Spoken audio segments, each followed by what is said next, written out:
sûr, Bakounine n'était pas d'accord avec moi. Il disait qu'un État, même un État ouvrier, s'il dispose d'une armée, d'une police, de prison, deviendra une tyrannie. Il adorait se disputer avec moi. Vous avez déjà entendu parler de lui, Bakounine, l'anarchiste? Oui? Eh bien, si un écrivain inventait un tel personnage, on dirait que c'est pas réaliste.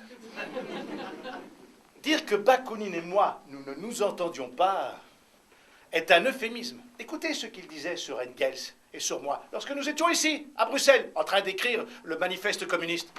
Marx et Engels, mais spécialement Marx, sont d'indécrottables bourgeois. Nous, d'indécrottables bourgeois. Bien sûr, comparé à Bakounine, tout le monde est bourgeois. Parce que Bakounine avait décidé de vivre comme un porc. Alors, si vous ne viviez pas comme un porc, si vous aviez un toit sur votre tête, si vous aviez un piano dans votre salon, si vous aimiez le pain frais et le vin, alors oui, vous étiez des bourgeois. Certes, je reconnais le courage du bonhomme. Il a été emprisonné, envoyé en Sibérie, il s'est échappé et a parcouru le monde en essayant de fomenter la révolution un peu partout. Il voulait une société anarchiste. Mais le seul anarchisme qu'il n'ait jamais réussi à implanter, c'est dans sa tête. Il tenta d'établir une insurrection à Bologne et réussit presque à se tuer avec son propre revolver. Vous avez déjà vu une photographie de Bakounine? Non? Si? Un colosse, hein? Un colosse! Le crâne chauve qu'il couvrait d'une petite casquette grise, la barbe énorme, l'expression féroce. Il n'avait plus de dents, le scorbut, résultat du régime carcéral. Il semblait ne pas vivre dans ce monde, mais dans celui qu'il avait imaginé. Il négligeait l'argent. Quand il en avait, il le distribuait. Quand il n'en avait pas, il empruntait, sans la moindre intention de le rendre. Il n'avait pas de maison, ou plutôt, la terre entière était sa maison. Il arrivait chez un camarade et il annonçait « Me voici! Où est-ce que je dors? Qu'est-ce qu'il y a à manger ?» En moins d'une heure, il était plus chez lui que ses hôtes. Il y eut cette soirée à Sceaux. Nous dînions et Bakounine est entré en trompe. « Bonsoir, camarade !» Et sans attendre de réponse, il s'est assis à table et a dévoré la saucisse et la viande par gros morceaux, à se gaver de fromage, éclusant le brandy, verre après verre. Je lui ai crié « Michael, essaye le vin, on en a plein, le brandy coûte trop cher !» Il a bu un peu de vin pour le recracher tout de suite. « Totalement insipide, il n'y a que le brandy pour penser clairement !» Puis il s'est lancé dans son cirque habituel, criant, ordonnant, prêchant, exhortant. J'étais furieux. Mais c'est Jenny qui est intervenue. « Arrête, Michael, tu nous pompes l'air !» Il s'est contenté de rire et a continué. La tête de Bakounine était pleine de foutaises anarchistes, du romantisme, du non-sens utopique. Je voulais l'exclure de l'internationale. Jenny trouvait ça ridicule. Pourquoi tout groupe révolutionnaire qui dépasse 6 membres doit-il toujours en menacer un d'exclusion? Bakounine avait 100 déguisements, à cause de la police qui le recherchait dans tous les pays d'Europe.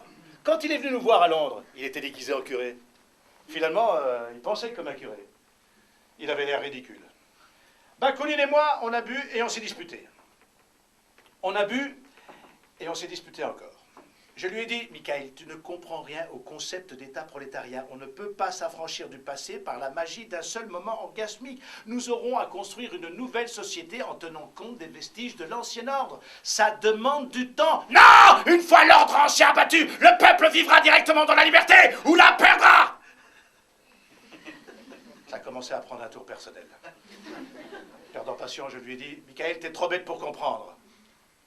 Le brandy faisant son effet, il a rétorqué « Marx, tu n'es qu'un arrogant fils de pute comme toujours. C'est toi qui ne comprends rien. Crois-tu que les prolétaires vont faire la révolution basée sur ta théorie? Ils n'en ont rien à foutre de ta théorie. Leur colère augmentera d'elle-même et ils feront la révolution sans ta soi-disant science. L'instinct révolutionnaire, ils l'ont dans les tripes. » Il était surexcité. « Je crache sur tes théories !» Ce disant, il cracha par terre. Quel porc! Là, il avait avait dépassé les bornes. Je lui ai dit, Michael, tu peux cracher sur mes théories, mais pas sur mon parquet. Nettoie-le immédiatement. Voilà! J'ai toujours su que tu étais un tyran! Et moi, j'ai toujours su que tu étais un eunuque! Il rugit.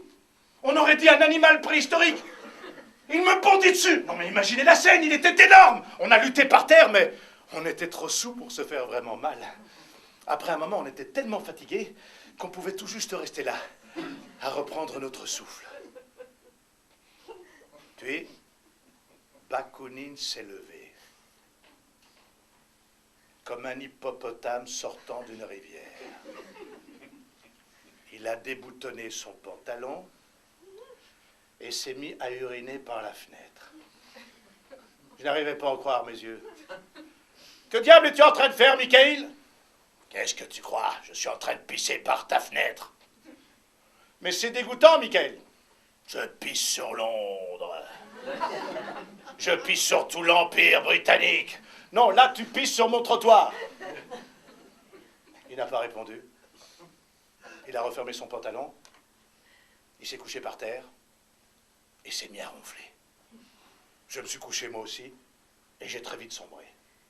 C'était le temps béni de l'hiver 1871.